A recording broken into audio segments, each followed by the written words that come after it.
पढ़ते पढ़ते जुग मुया, पंडित भया न कोय। ढाई अक्षर प्रेम का, पढ़े सो पंडित होय। पढ़ने से, लिखने से युगों युगों तक, कई जन्मों तक कोई पढ़ता रहे तो उसे जीवन के महत्व का, संसार का, शरीर का महत्व ज्ञान प्राप्त नहीं होता। इसकी पवित्रता सुनिश्चित नहीं कर पाता, सुनियोजित नहीं कर पाता, वो ज्ञानी नहीं होता जब तक वो ढाई अक्षर प्रेम और ढाई अक्षर सत्य ज्ञान के द्वारा प्रेम को जान नहीं लेता है। संस्कार, संस्कृति जो सनातन परंपराएं हैं, सत्य आधारित, सम से बंधित संबंध, सत्य से अनुबंधित सबका जीवन है। एक माला की तरह से है। वर्णमाला, माले में कई फूल होते हैं, लेकिन एक सूत्र में सभी फूल संगठित एकत्रित होते हैं तो माला बन जाता है। उसी तरह से संसार सत्य से अनुबंधित, संबंधित संसार से एक वर्णमाला की तरह से है। ये माला संगठित रहे, जो सनातन संस्कृत है, सबके संबंध परमात्मा, सत्य से संबंध, संसार से संबंध, संसार के लोगों से संबंध, प्रकृति से संबंध, पृथ्वी, पानी, जल, वायु, अग्नि से संबंध, सभी से संबंध स्थापित करके सभी के संबंधों का ईमानदारी से निर्वाहन की जिम्मेदारी जो भोग वृत्ति से निवृत्ति हो करके, नारी भोग से बड़ा भोग साधनों का भोग है, सुविधा का भोग है। तो ये शरीर साधन धाम मोक्ष कर द्वारा सुमिग सुमिग न उतरय पारा। उस सत्य का सुमिरन, सत्य का स्मरण, जिसके कारण जीवन है, संसार है। ये परमार्थ है, स्वार्थ नहीं है, पुरुषार्थ है। सबको साथ में जोड़ने का, सबसे संबंध का निर्वहन करने का। लेकिन इस व्यवस्था को मुगलों ने, अंग्रेज़ों ने, आज के नेताओं ने, आज की संवैधानिक व्यवस्थाओं ने सबको जोड़ने का नहीं, बांटने का कार्य किया। सुविधा भोगी लोग, साधन भोगी लोग, ये स्वयं में सबसे बड़ी समस्या है। ये भारतवासियों के, आम नागरिक के जीवन पर भार बने हुए हैं। इनका व्यय, इनकी पढ़ाई लिखाई किसी काम की नहीं है जो उन्हें ज्ञानी बना सके। इन्होंने सामाजिक न्याय, सामाजिक समरसता, सामाजिक सद्भाव, सामाजिक प्रेम को समाप्त कर दिया है।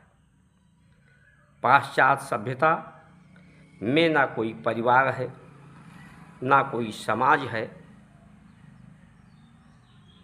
वहाँ तो व्यक्तिगत जीवन है, व्यक्ति अपने लिए जीता है, अपने लिए जीने को ही स्वार्थ कहते हैं और सबके लिए जीने के परमार्थ कहते हैं। वहाँ सिर्फ पैसा और प्रतिष्ठा के लिए ही लोग जीते हैं।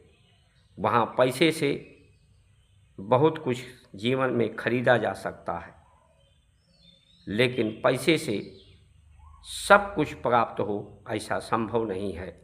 नींद नहीं खरीदी जा सकती है, सुख शांति चैन नहीं खरीदी जा सकती है। आज भारत के लोगों में भी ये पाश्चात्य सभ्यता, आधुनिक सभ्यता बढ़ती जा रही है। लोग अपने इस शरीर का सबसे बड़ा सुख जो है निरोग काया है, इस शरीर का महत्व नहीं समझते।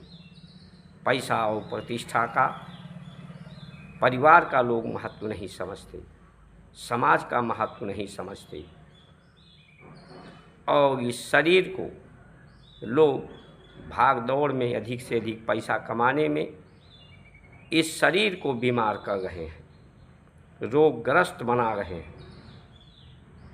आज जितना भी अन्याय अत्याचार हो रहा है, इस भोग वृत्ति के कारण, इस नेताओं की नीति के कारण हो रहा है। ये यूजीसी जैसे कानून, एसटी एक्ट जैसे व्यवस्था, अगर ये वाकई पिछड़े जो नेताएं हैं, अल्पसंख्यक के नेता हैं, ये अपनी जात मजहब का भला चाहते, ये भला ही नहीं चाहते। ये जो अमीर पिछड़े हैं, दलित हैं, ये अपने पिछड़े हुए जातियों को, अपनी ही जातियों को ही सबसे और पिछड़ा बनाते हैं। उन्हें लूटने का काम करते हैं, उन्हें बांटने का कार्य करते हैं। धार्मिक उन्माद, जातीय उन्माद फैलाते हैं, लोगों को संगठित नहीं रहने देते, लोगों पर कर्ज का भार बढ़ाते हैं, लोगों को जो आम जनता है उसी के लिए सब नियम कानून के बंधन, कानून नियमों व्यवस्था के गुलाम लोग भारतीयों को बनाया जा रहा है। मानसिक रूप से, आर्थिक रूप से कर्ज का भार, और लाइन, अस्पतालों में लाइन है, रेलवे स्टेशनों में लाइन है, न्याय पाने के लिए लोग लाइन में खड़े हैं। ये न्याय की बात नहीं करते, सामाजिक समरसता की बात नहीं करते। इसलिए जो योग वृत्ति है, योग से जो निवृत्ति वृत्ति है, योग से जो संसार शून्याकार है, चेतना जब शून्याकार होती है, शून्य को प्राप्त होता है, तो परम आनंद का अनुभव होता है। भोग से भी लोग शून्य चेतना को शून्य करते हैं, नशा करने से भी शून्य चेतना कुछ क्षण के लिए होती है, लेकिन इसमें शारीरिक शक्ति, आर्थिक शक्ति, सामाजिक शक्ति की स्थिति दयनीय हो जाती है। ये देश को कमज़ोर, हर व्यक्ति को कमज़ोर बांटने के उद्देश्य से बना करके देश को कमज़ोर कर रहे हैं।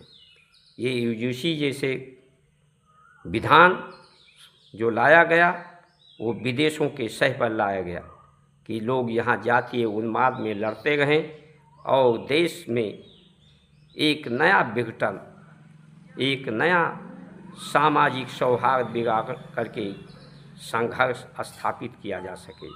इसलिए ऐसे नेताओं का, ऐसी व्यवस्थाओं का को जड़ से उखाड़ करके नई व्यवस्थाएं, जो पुरानी सनातन की व्यवस्थाएं हैं, मनुस्मृति की व्यवस्थाएं हैं, उससे जब देश चलेगा तो सामाजिक समरसता होगी, समृद्धि आएगी, संतुष्टि होगी, लोग संतुष्ट होंगे, सबको साथ में जोड़ने का कार्य होगा। जय श्री राम।